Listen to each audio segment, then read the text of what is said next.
Hello दोस्तों, good evening, नमस्कार। आप सभी का स्वागत है आप सभी के अपने यूट्यूब चैनल परीक्षा की शिक्षा में। आशा करता हूँ कि आप सभी जो है स्वस्थ हैं, अपनी तैयारी जो है बढ़िया तरीके से कर रहे हैं। तो जो बच्चे क्लास में फर्स्ट टाइम है, पहली बात है, नए हैं, उन सभी का स्वागत है और उनको बता दिया जाएगा हमारे चैनल पर जो आपकी बीएड प्रवेश परीक्षा 2025 की जो आपकी तैयारी चाहते हो रेगुलर बेसिस पे करवाई जाए। तो जिसे भी तैयारी पूरी करनी है, कंप्लीट करनी है, चैनल को सब्सक्राइब कर लीजिएगा और बगल में जो बेल आइकन दे दिया गया है ऑन कर लीजिएगा। क्लास का समय इंपॉर्टेंट है। जीके जीएस की 10 बजे, रीजनिंग की जो है दोपहर को 1 बजे, कला की जो है 4 बजे, हिंदी की जो है शाम को 7 बजे आपको हमारे चैनल पर देखने को मिलती है। तो आपको इसी टाइम पर क्लासेस से जुड़ना है, तैयारी को पूरा कंप्लीट करना है। नीचे डिस्क्रिप्शन में आपको इंस्टाग्राम टेलीग्राम का लिंक मिलेगा, तो आप हमें इंस्टाग्राम पर फॉलो कर लेंगे और टेलीग्राम चैनल को जाके ज्वाइन करेंगे। टेलीग्राम चैनल पर क्या है, डेली बेसिस से क्लास का आपको अपडेट मिल जाएगा। बाकी जो एग्जाम के अपडेट मिलता है आपको टेलीग्राम चैनल के माध्यम से मिल जाएगा, तो उसको जो है ज्वाइन करके रखेंगे। चलेंगे क्लास स्टार्ट कर। पहला क्वेश्चन आपका जो 51 नंबर से क्लास स्टार्ट हो क्या देगा।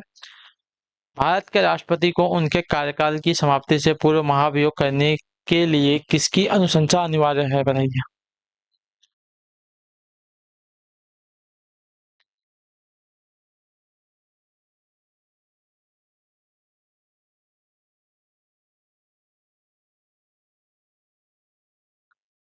तो इसका करेक्ट आंसर आपका हो जाएगा साथियों, संसद के दोनों सदनों के। ठीक है, ऑप्शन नंबर जो डी दिया गया आपका राइट आंसर। भारत के राष्ट्रपति को उसकी समयावधि यानी कि 5 वर्ष से पूर्व महाभियोग द्वारा हटाया जा सकता है। यह एक अर्ध न्यायिक प्रक्रिया है जिसमें अनुच्छेद 61 के अनुसार संसद के किसी भी सदन में यह प्रस्ताव लाया जा सकता है तथा इसकी सूचना जो है 14 दिन पूर्व जो है राष्ट्रपति को दी जानी आवश्यक है तथा इस नोटिस पर संसद सदन के 1/4 सदस्यों के हस्ताक्षर होते हैं। ठीक है, अगले क्वेश्चन की तरफ पढ़ेंगे। आपका है 52 नंबर, ध्यान से देखिएगा।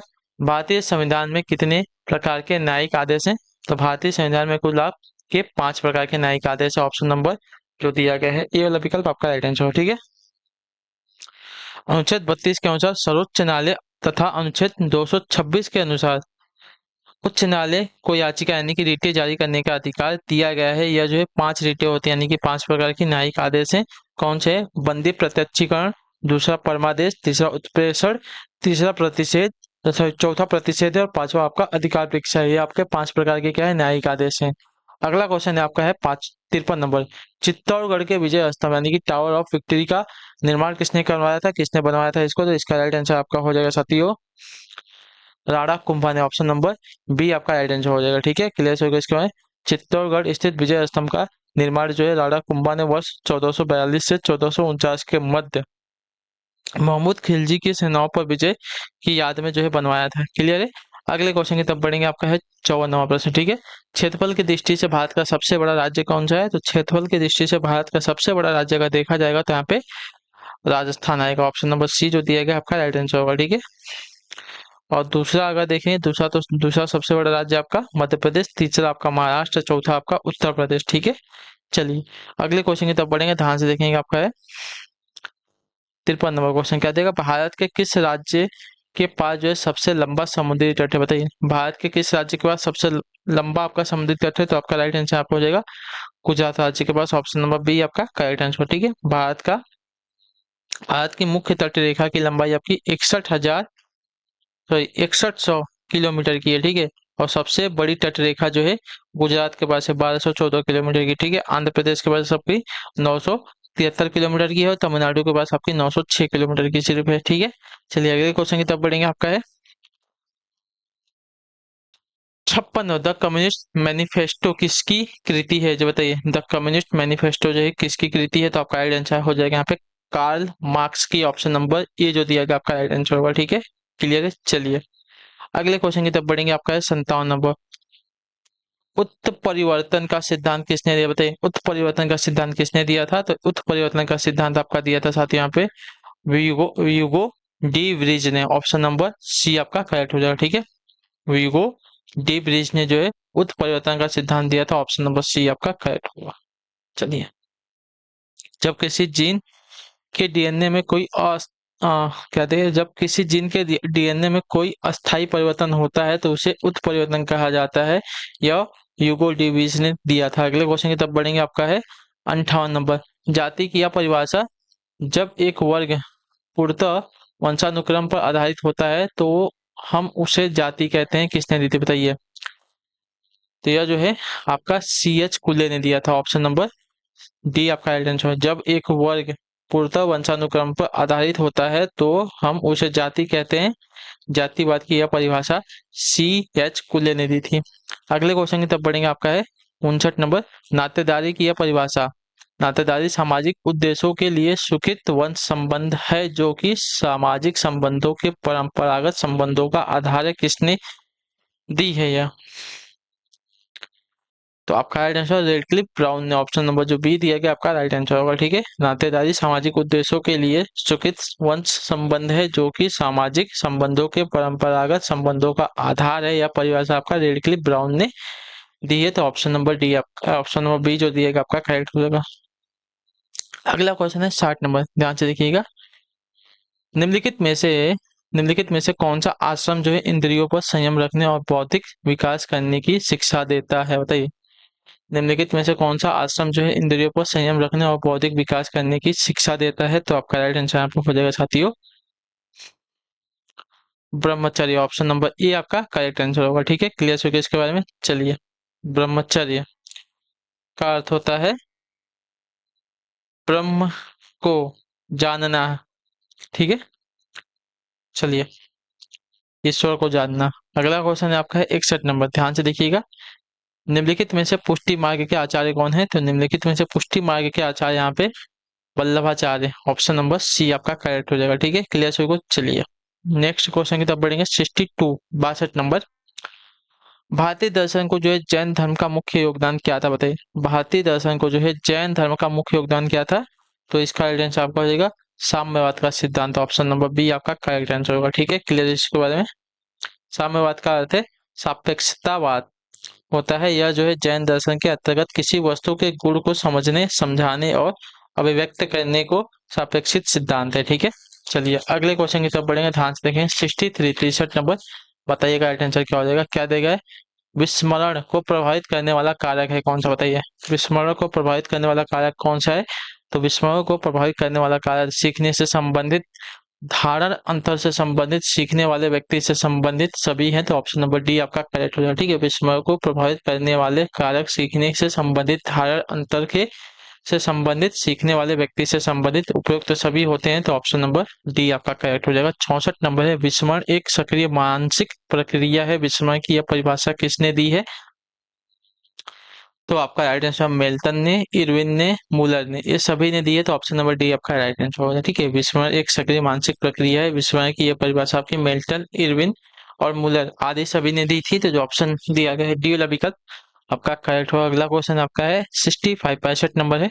मनोविज्ञान की पहली प्रयोगशाला 1897 में किसने खोली थी? तो इसका राइट आंसर आपका हो जाएगा साथियों विलियम उंट ने, ऑप्शन नंबर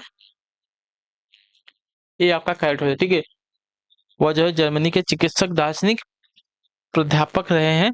विलियम हुंट जिन्हें आधुनिक मनोविज्ञान का जनक माना जाता है, उन्होंने ही वर्ष सबसे पहले जो है आपको मनोविज्ञान का मनोवैज्ञानिक कहा है। इन्होंने जो 1897 ईस्वी में जो है लिपजिंग विश्वविद्यालय में मनोविज्ञान की प्रथम प्रयोगशाला स्थापित की थी। अगले क्वेश्चन की तरफ बढ़ेंगे। 66 भारत में बैंकिंग लोकपाल के बारे में कौन सा कथन सही है? तो भारत में अगर बैंकिंग लोकपाल के बारे में बात करेंगे तो banking Lokpal reserve bank of India द्वारा नियुक्त एक वरिष्ठ अधिकारी है जो ग्राहकों की शिकायतों का समाधान करता है। गलत बात है, केवल सार्वजनिक क्षेत्र में बैंक बैंकिंग लोकपाल योजना के अंतर्गत आते हैं, ये भी गलत है। शिकायतकर्ता पर अवार्ड को पूरी तरह स्वीकार करना बाध्यकारी है। तो ऑप्शन नंबर जो सी वाला दिया गया आपका राइट आंसर हो जाएगा। ठीक है, भारत में बैंकिंग लोकपाल शिकायतकर्ता पर अवार्ड को पूरी तरह स्वीकार करना बाध्यकारी है। तो ऑप्शन नंबर जो सी दिया गया आपका राइट आंसर होगा। ठीक है, बैंकिंग लोकपाल के बारे में। चलिए अगले क्वेश्चन की तरफ बढ़ेंगे। आपका 67 है, जनगणना 2011 के अनुसार भारत का तीसरा सबसे अधिक आबादी वाला राज्य कौन सा है? तो आपका राइट आंसर यहाँ पे हो जाएगा बिहार, ऑप्शन नंबर जो डी दिया गया आपका राइट आंसर। 2011 के जनगणना के अनुसार तीसरा सबसे बड़ा आबादी वाला राज्य आपका बिहार है। ठीक है, इसकी कुल आबादी भारत की आबादी की लगभग जो है 8.58% है, यानी इसकी कुल आबादी की जनसंख्या आपकी 10,38,04,637 है, ठीक है। महाराष्ट्र जो है आबादी के हिस्से में दूसरे स्थान पर है। इसकी कुल जनसंख्या आपकी 11,32,72,972 है, ठीक है। और चौथे स्थान पर आपका पश्चिम बंगाल तथा पांचवें स्थान पर आपका मध्य प्रदेश था। अगले क्वेश्चन की तरफ बढ़ेंगे, आपका है 68 नंबर। भारत में सिक्कों की ढलाई का एकमात्र अधिकार किसके पास है? तो भारत में सिक्कों की ढलाई का एकमात्र अधिकार जो है आपका भारत सरकार के पास है। ऑप्शन नंबर जो सी दिया गया है आपका करेक्ट आंसर होगा, ठीक है। क्लियर सभी को? चलिए, जब पर सिक्के की ढलाई 4 टकसालों मुंबई, अलीपुर यानी कि कोलकाता, सैफाबाद हैदराबाद, सैफाबाद जो कि हैदराबाद में, और चिरियापल्ली और नोएडा यानी कि उत्तर प्रदेश में की जाती है, ठीक है। अगले क्वेश्चन की तरफ बढ़ेंगे, आपका है 69 नंबर। दिवाली के दौरान बुंदेलखंड के अहिर समुदाय द्वारा कौन सा नृत्य किया जाता है? तो इसका राइट आंसर हो जाएगा पाई डंडा। ऑप्शन नंबर बी जो दिया गया आपका राइट आंसर होगा, ठीक है। क्लियर सभी को? पाई डंडा जो है ये नृत्य गुजरात के डांडिया नृत्य के समान है, जो दिवाली पर बुंदेलखंड के अहीरों द्वारा जो है किया जाता है। जबकि छपेली एक हाथ से रुमाल तथा दूसरे से दर्पण लेकर किया जाने वाला नृत्य होता है। नथवाड़ी नृत्य जो है उत्तर प्रदेश के पूर्वांचल क्षेत्र के अहीरों द्वारा किया जाने वाला नृत्य होता है, तथा भागोड़िया नृत्य मध्य प्रदेश के विस्तृत भूभाग पर फैली जनजाति भील का प्रसिद्ध नृत्य है, ठीक है। अगले क्वेश्चन की तरफ बढ़ेंगे, आपका है 70 नंबर। ध्यान से देख के बताएंगे अटेंशन का। कौन सी अनुसूची के तहत अनुसूचित क्षेत्रों और अनुसूचित जनजातियों के प्रशासन और नियंत्रण के लिए प्रावधान किया गया है? तो इसका राइट आंसर आपका हो जाएगा साथियों पांचवी अनुसूची में, जो ऑप्शन नंबर बी दिया गया आपका करेक्ट आंसर होगा, ठीक है। पांचवी अनुसूची के तहत जो अनुसूचित क्षेत्रों और अनुसूचित जनजातियों के प्रशासन और नियंत्रण के लिए प्रावधान है। जबकि अनुसूची 4 में राज्य तथा संघीय क्षेत्रों को राज्यसभा में प्रतिनिधित्व का विवरण तथा 8वीं अनुसूची में 22 भाषाओं का उल्लेख तथा 9वीं सूची में राज्यों द्वारा संपत्ति के अधिग्रहण की विधियों का वर्णन दिया गया है, ठीक है। चलिए, अगले क्वेश्चन की तरफ बढ़ेंगे। ध्यान से देखें, 71 नंबर बताने की कोशिश करेंगे। आपका राइट आंसर क्या हो जाएगा? पूछा गया आपका भारतीय संविधान का भाग 2 किससे संबंधित है? तो इसका राइट आंसर आपका हो जाएगा साथियों नागरिकता से। ऑप्शन नंबर ए आपका करेक्ट आंसर होगा, ठीक है। भारतीय संविधान का भाग 2 जो है नागरिकता से संबंधित है। जबकि भाग 3 मौलिक अधिकार, भाग 4 आपका नीति निर्देशक तत्वों से, तथा भाग 7 जो है आपका संघ से संबंधित है। क्लियर सबको इसके बारे में? मौलिक अधिकार भाग 3 में, राज्य के नीति निर्देशक भाग 4 में, और संघ जो है आपका भाग 7 से संबंधित है। अगला क्वेश्चन आपका 72 नंबर बताने की कोशिश करेंगे। सही उत्तर, भारतीय संविधान के किस अनुच्छेद के तहत ये उपराष्ट्रपति का चुनाव होता है? तो इसका राइट आंसर आपका हो जाएगा अनुच्छेद 63 के अनुसार। ऑप्शन नंबर जो बी दिया गया आपका करेक्ट आंसर हो जाएगा, ठीक है। अनुच्छेद 63 जो है भारत का एक उपराष्ट्रपति होगा, या जो है अनुच्छेद 63 में कहा गया है।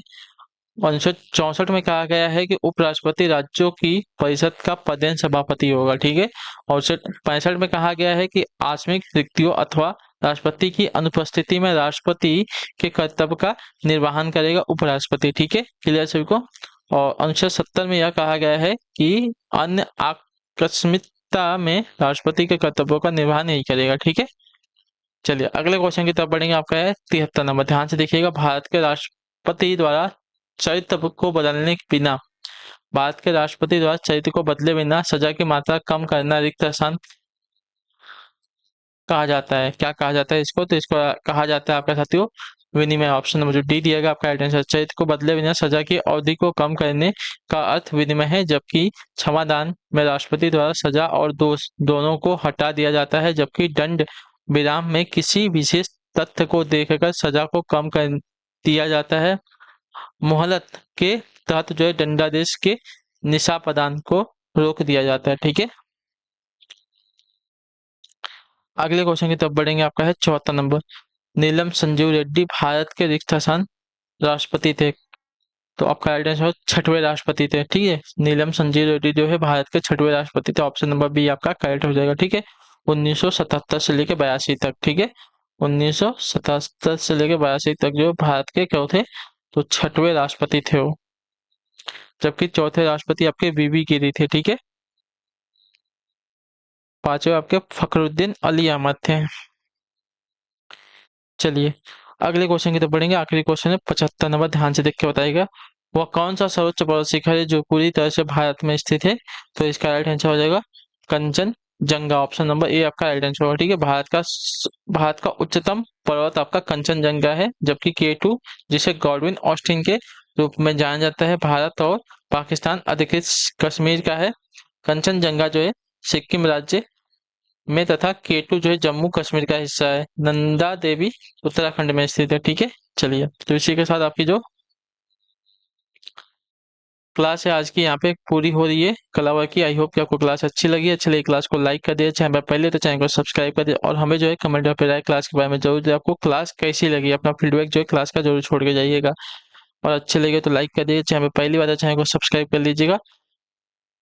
ठीक है, तो हम आपसे मिलते हैं आपकी नेक्स्ट क्लास में। तब तक के लिए टाटा बाय बाय, जय हिंद, जय भारत। आपके क्लास से जुड़ने के लिए बहुत बहुत ही धन्यवाद साथियों।